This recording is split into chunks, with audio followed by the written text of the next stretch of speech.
नमस्कार मेरे नौजवान साथियों, कैसे हैं आप सब। आशा करते हैं आप सभी स्वस्थ और प्रसन्न होंगे तथा लगातार सीख रहे होंगे। दोस्तों, हम बात कर रहे हैं आपसे भारतीय जलवायु यानी क्लाइमेट ऑफ इंडिया या भारतीय मानसून के बारे में। अभी तक हमने पार्ट 1 और पार्ट 2 में काफ़ी चर्चा इस पे कर ली है, जिसमें हमने बताया है कि भारत एक उष्णकटिबंधीय मानसूनी जलवायु वाला देश है। इसके बाद उसके कारण बताए थे कि क्यों है। इसके बाद मानसून की खोज किसने की, भारत की हवाओं को मानसून नाम किसने दिया। इसके बाद हमने सिद्धांतों पर चर्चा की थी जो भारतीय मानसून को लेकर के दिए गए हैं। इसके बाद हमने भारतीय मानसून को प्रभावित करने वाले कारकों के बारे में बताया था आपको। ठीक है। इसके बाद हमने आपको बताया था कि भारत में दो तरह की मानसूनी हवाएं चलती हैं, एक उत्तर पूर्वी मानसून, एक दक्षिण पश्चिमी मानसून। इसके बाद हमने उत्तर पूर्वी मानसून को देखा था, दक्षिण पश्चिम मानसून को देखा था। इसके बाद हमने भारत में वर्षा दो ऋतुओं में वर्षा होती है, ग्रीष्म ऋतु और शीत ऋतु में। तो ग्रीष्म ऋतु में क्यों होती है और शीत ऋतु में अगर होती है तो वो दो कारणों से होती है, पश्चिमी विक्षोभ से और उत्तर पूर्वी मानसून से। इस पर भी हमने चर्चा की थी आपसे। ठीक है। इसके बाद हमने पश्चिमी विक्षोभ के बारे में थोड़ा सा चर्चा किया था आपसे। फिर इसके बाद हमने देखा था कि शीत ऋतु में मौसम की क्रियाविधि या उत्तर पूर्वी मानसून के बारे में हमने आपसे चर्चा की थी। ठीक है।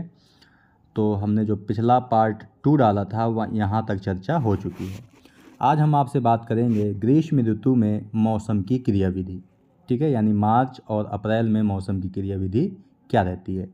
तो ये आपका भारतीय मानसून को लेकर के पार्ट 3 है। तो चलिए शुरू करते हैं आज का लेक्चर।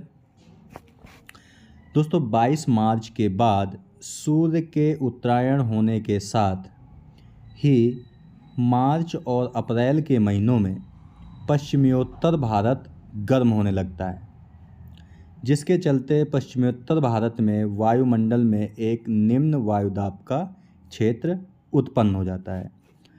इसे दोस्तों अगर हम इस चित्र से समझने की कोशिश करें तो हमने आपको बताया है कि ये आपका अगर ग्लोब है तो इसमें आपकी भूमध्य रेखा है, इसके बाद ये कर्क है और ये आपकी मकर रेखा है।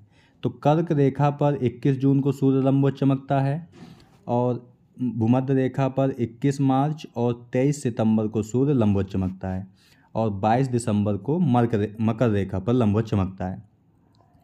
तो चूंकि 21 मार्च को भूमध्य रेखा पर चमक चुका है लंबवत, तो 22 मार्च से सूर्य कर्क रेखा की ओर बढ़ने लगता है, यानी उसकी स्थिति क्या होने लगती है, उत्तरायण होने लगती है।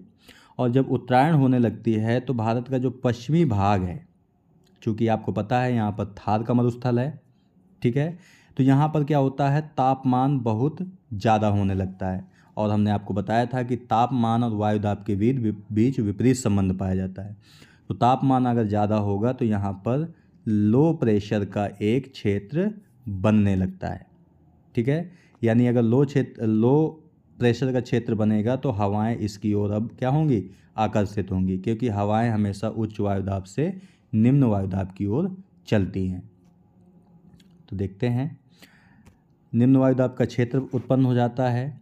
इस निम्न वायुदाब के क्षेत्र को भरने के लिए उत्तर भारत में स्थानीय हवाएं चलने लगती हैं, क्योंकि निम्न वायुदाब का क्षेत्र अभी इतना शक्तिशाली नहीं होता कि हिंद महासागर और अरब सागर की हवाओं को खींच सके।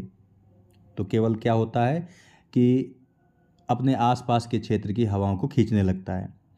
परिणाम स्वरूप पूरे उत्तर भारत में इस निम्न वायुदाब के क्षेत्र को भरने के लिए तेज हवाएं चलने लगती हैं और ये हवाएं आपस में टकराकर ऊपर की ओर उठने लगती हैं। ठीक है, क्योंकि ये मान लीजिए ये केंद्र है आपका निम्न वायुदाब यानी लो प्रेशर है और इसके चारों तरफ हाई प्रेशर है, तो हवाएं इसकी ओर आकर्षित होती हैं और जब आकर्षित होंगी तो ये आपस में टकराएंगी और ये ऊपर उठेंगी। ठीक है, इन हवाओं में पर्याप्त नमी नहीं होती। देखो, ऊपर तो उठ रही हैं लेकिन उनमें नमी नहीं होती, जिसके कारण ऊपर उठकर ये हवाएं वर्षा नहीं कर पाती। यानी कहने का मतलब दोस्तों ये है कि पवनों का यानी वर्षा होने के लिए पवनों का ऊपर उठना ज़रूरी है और ऊपर उठने के साथ साथ इनमें ह्यूमिडिटी का होना भी ज़रूरी है। ठीक है, तो वर्षा नहीं होती। परिणाम स्वरूप मार्च और अप्रैल के महीने में पूरे उत्तर भारत में धूल भरी आंधियाँ चलने लगती हैं। ठीक है, जैसा कि आप इस समय देख भी रहे हैं कि धूल भरी आंधियाँ चलती हैं। तो मार्च और अप्रैल के महीने में तो ये कंडीशन रहती है। इसके बाद है मई का मौसम क्या रहता है। तो 22 मार्च के बाद सूर्य उत्तरायण होता है, यानी कि कर्क रेखा की ओर बढ़ रहा होता है। जैसे जैसे सूर्य उत्तरायण होता रहता है, अंतः उष्णकटिबंधीय अभिसरण क्षेत्र यानी ITCZ भी उत्तर की तरफ बढ़ता रहता है। और हमने आपको बताया था कि ITCZ क्या है। ITCZ का मतलब है कि ये अत्यधिक निम्न वायुदाब का क्षेत्र है। ठीक है, यानी अत्यधिक निम्न वायुदाब होता है तो यह क्षेत्र भी क्या होता है, उत्तर की तरफ बढ़ने लगता है। मई महीने के पहले सप्ताह में ITCZ यानी अंतः उष्णकटिबंधीय अभिसरण क्षेत्र या इंटर ट्रॉपिकल कन्वर्जेंस जोन भारतीय उपमहाद्वीप के दक्षिणी छोर पर प्रवेश कर जाता है। यानी अभी मई के महीने तक अभी ITCZ भारत में प्रवेश नहीं किया था, लेकिन मई के पहले महीने में ये भारत के दक्षिणी छोर पर प्रवेश कर जाता है। ठीक है, जिसके कारण दक्षिणी भारत में हवाएं निम्न वायुदाब यानी लो प्रेशर की ओर आकर्षित होती हैं और ये हवाएं आपस में टकराकर ऊपर उठती हैं, जिसके परिणाम स्वरूप दक्षिण भारत में वर्षा होती है। ठीक है, यानी जहाँ पर ITCZ आपका जाएगा तो कहने का मतलब है यहाँ पर लो प्रेशर बहुत ज़्यादा हो जाएगा। ठीक है, और ज़्यादा हो जाएगा तो आसपास क्षेत्र की हवाओं को आकर्षित करेगा, और जब आसपास के क्षेत्र की हवाएं आकर्षित होंगी तो यहाँ की हवाएं आर्द्रता युक्त होती हैं और ये ऊपर उठती हैं और वर्षा होती है। तो दक्षिण भारत में वर्षा होने लगती है। अरब सागर तथा बंगाल की खाड़ी बहुत नज़दीक होने के कारण वायुमंडल में नमी की मात्रा अपेक्षाकृत अधिक होती है। कहाँ की अपेक्षा? उत्तर भारत में जो निम्न वायुदाब बना था उसकी अपेक्षा। यही कारण है कि इन अंतः उष्णकटिबंधीय अभिसरण क्षेत्र यानी ITCZ से हवाएं टकराकर ऊपर उठती हैं और दक्षिण भारत में वर्षा करती हैं। ये वास्तव में मानसूनी वर्षा नहीं होती। अभी भारत में मानसून नहीं आया। ठीक है, ये आपको याद रखना है। इसे हम मानसून पूर्व फव्वार कहते हैं, यानी प्री मानसून रेनफॉल है, यानी कि मानसून आने से पहले की वर्षा है। तो किस कारण से हो रही है? ITCZ के प्रवेश होने के कारण।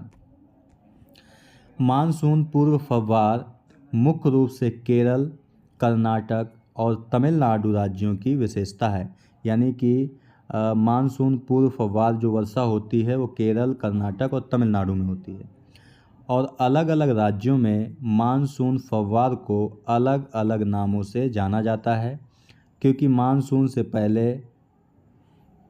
से पहले होने वाली वर्षा इन राज्यों में फसलों के लिए लाभदायक होती है। किन राज्यों के लिए? केरल, कर्नाटक और तमिलनाडु राज्यों के लिए। केरल में ये जो मानसून पूर्व फव्वार वर्षा है, केरल में इसे फूलों की वर्षा और आम्र वर्षा कहते हैं, क्योंकि इस समय आम की फसल के लिए यह वर्षा अत्यधिक उपयोगी होती है। और आपको पता है कि आम के लिए जो पहले फूल आते हैं उन्हें हम बयार कहते हैं या बॉडी कहते हैं। ठीक है, तो उनके लिए उपयोगी होती है, इसलिए आम्र वर्षा कहते हैं। और यही वर्षा यानी कि मानसून पूर्व फव्वार वर्षा कर्नाटक में कॉफ़ी वर्षा या चेरी ब्लास्म कहलाती है, क्योंकि कॉफ़ी के लिए उपयोगी होती है। ठीक है, अंतः उष्णकटिबंधीय अभिसरण क्षेत्र यानी ITCZ लगातार उत्तर की ओर खिसकता जाता है। क्यों खिसकता जाता है? क्योंकि अभी आपको बताया कि 21 जून को सूर्य कर्क रेखा पर लंबवत चमकता है। तो अभी तो मई चल रही है, यानी कर्क रेखा की ओर ऊपर की ओर बढ़ रहा होता है अभी भी सूर्य, तो ITCZ भी ऊपर की ओर ही बढ़ता है। ठीक है, तो खिसकता है।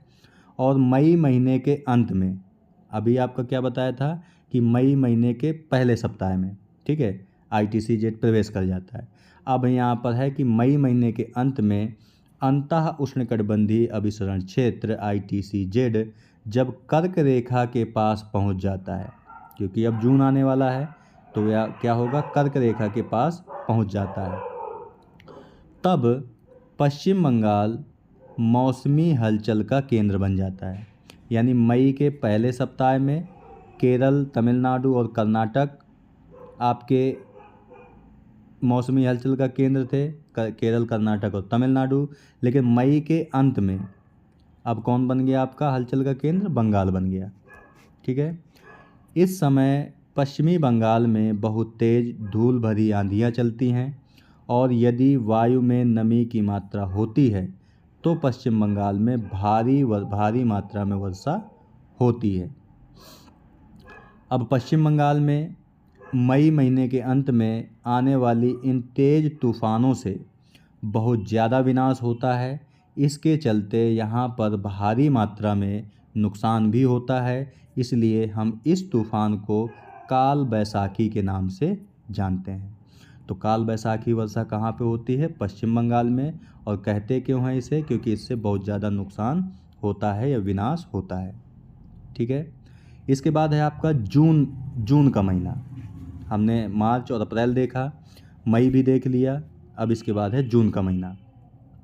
मार्च अप्रैल में हमने क्या देखा था कि भारत का जो उत्तर पश्चिमी भाग है यहाँ पर लो प्रेशर जोन बनना स्टार्ट हुआ। ठीक है, मार्च और अप्रैल तक। इसके बाद मई का जब पहला महीना था तो हमने आपको बताया कि जो केरल, कर्नाटक और तमिलनाडु वाला एरिया है यहाँ पर क्या हो जाता है, ITCZ स्थापित होने लगता है या प्रवेश कर जाता है, जिससे इन क्षेत्रों में वर्षा होती है। और मई के अंत में पश्चिम बंगाल में ITCZ या हलचल का केंद्र बन जाता है, मानसून हलचल का, तो यहाँ पर इसे काल बैसाखी कहते हैं, ये हमने बताया। अब आता है आपका जून का महीना। ठीक है। तो सूर्य की लंबवत किरणें कर्क रेखा पर 21 जून को पहुँचती हैं, लेकिन 1 जून आते आते जो आपका ITCZ है यानी अंतः उष्णकटिबंधीय अभिसरण क्षेत्र है, अपने आप को पश्चिमोत्तर भारत में स्थापित कर लेता है। ठीक है, जिसके चलते पश्चिमोत्तर भारत में निम्न वायुदाब का केंद्र और अधिक शक्तिशाली हो जाता है। कैसे? हमने आपको बताया कि मार्च और अप्रैल के महीने में यहाँ पर लो प्रेशर बनना शुरू होता है। ठीक है। इसके बाद जो आपका ITCZ है ये आपका अत्यधिक निम्न वायुदाब का केंद्र है। तो अब आपका जून के महीने में जो ITCZ है वो भी आपका यहाँ पर पहुँच चुका है। ठीक है, ITCZ यहाँ पर पहुँच चुका है, यानी यहाँ पर पहले से लो प्रेशर था और ये अत्यधिक लो प्रेशर और यहाँ पे पहुँच गया। तो जाहिर सी बात है कि यहाँ पर लो प्रेशर अत्यधिक कम हो जाता है, यानी जो प्रेशर है अत्यधिक कम हो जाता है। ठीक है, तो जाहिर सी बात है कि निम्न वायुदाब का जो केंद्र है वो अधिक शक्तिशाली हो जाता है, यानी और अधिक कम हो जाता है। अब होता क्या है आगे, इसका परिणाम क्या होता है? तो पश्चिमोत्तर भारत में विकसित ये निम्न वायुदाब का केंद्र आसपास की हवाओं को और अधिक शक्ति के साथ आकर्षित करता है। ठीक है, जिसके चलते मई महीने के अंत और जून महीने के प्रारंभ में पूरे उत्तर भारत में बहुत गर्म हवाएं चलने लगती हैं और इन गर्म हवाओं को लू के नाम से जाना जाता है। तो ये भी आपको याद रखना है।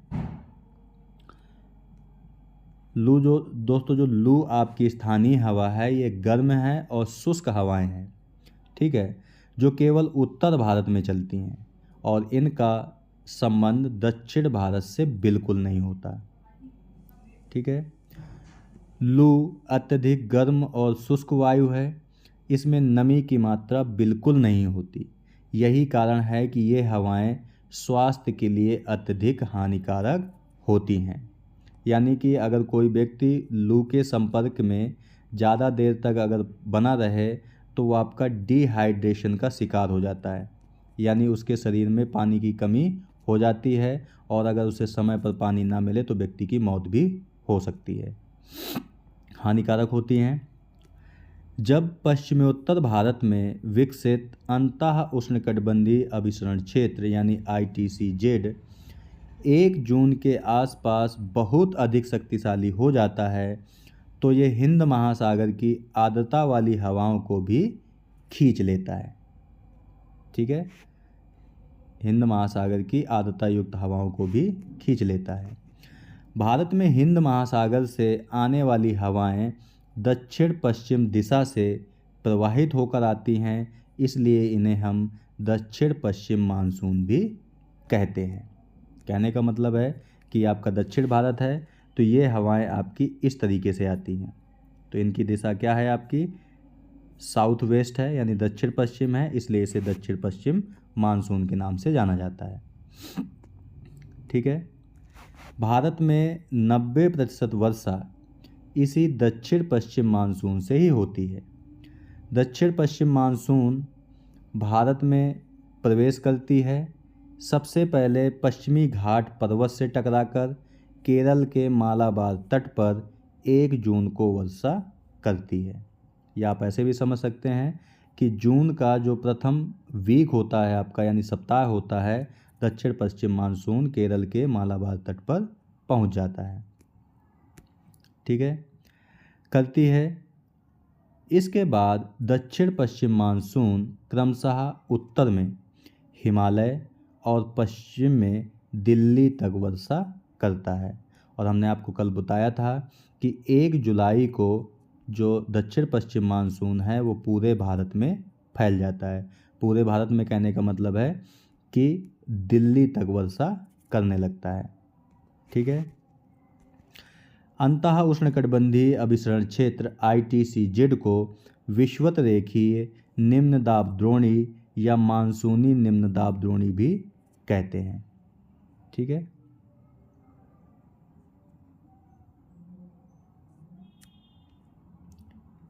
द्रोणी भी कहते हैं। अब आगे देखते हैं दोस्तों, अब हम पार्टिकुलर बात करते हैं आपसे दक्षिण पश्चिम मानसून की।